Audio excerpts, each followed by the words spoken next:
Hello guys and welcome back to my YouTube channel. My name is Silo. Please don't forget to subscribe, comment, like and also share this video.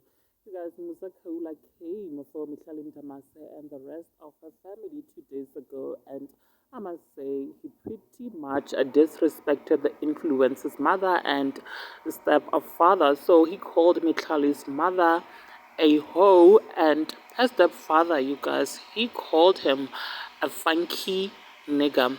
Well, Mihlali's father has responded and he has threatened the disrespectful blogger Musa Khawula, and he wrote this. Ulibambe lingashoni, one day is one day, sizohlangana ngisho emigaqweni.